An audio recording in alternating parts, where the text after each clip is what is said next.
Hi hello welcome back to mommy baby care tips. ఇవాళ video వచ్చేసేటంటే ముఖ్యంగా ఈ క్వశ్చన్ ఎప్పుడు అడుగుతారంటే సమ్మర్ టైంలో ఈ డౌట్ ఎక్కువ వస్తూ ఉంటుంది అనమాట. ఏంటంటే డెలివరీ తర్వాత కొబ్బరి బొండ తాగవచ్చా అని అడుగుతూ ఉంటారనమాట.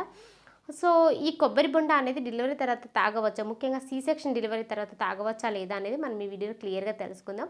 ఇప్పుడు ఇలా వెళ్ళిపోయే ముందుగా మన ఛానల్ అయితే సబ్స్క్రైబ్ అయితే చేసుకోండి, పక్కనే ఉన్న బెల్ ఐకాన్ అయితే క్లిక్ చేయండి. నేను పెట్టే ప్రతి వీడియో కూడా మీకు ముందుగా నోటిఫికేషన్ రూపంలో రావడం అయితే జరుగుతుంది. ఏదైనా సందేహాలు ఉంటే కింద కామెంట్ చేయండి, తప్పకుండా నేను మీకు రిప్లై ఇస్తాను. ఇక వీడియోలకైతే కొబ్బరి బొండ తాగవచ్చా లేదా అనేది ఇప్పుడు మనం క్లియర్ చేసుకుందాం. సో నార్మల్గా ఈ కొబ్బరి బొండలో పొటాషియం ఉంటుంది, సో ఎలక్ట్రోలైట్స్ ఉంటాయన్నమాట. సో ఇవి మనకి మన బిడ్డ ఎదుగుదలకి చాలా యూజ్ అవుతుంది. ముఖ్యంగా మనము డీహైడ్రేషన్ అవుతూ ఉంటాం. సో ఆ డీహైడ్రేషన్ కాకుండా కూడా మనకి ఈ కొబ్బరి నీళ్ళు చాలా యూజ్ అవుతాయి అన్నమాట. అలాగే మిల్క్ ఇంక్రీజ్ అవ్వడానికి బాగుంటుంది.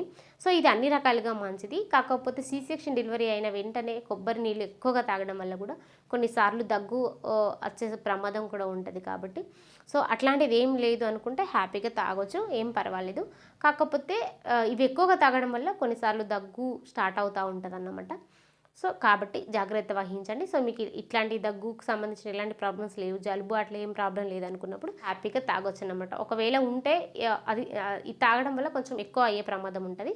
సో జాగ్రత్త వహించండి. సో ఫ్రెండ్స్, ఇంకా ఏమైనా సందేహాలు ఉంటే కింద కామెంట్ చేయండి, తప్పకుండా నేను మీకు రిప్లై ఇస్తాను. Thank you so much.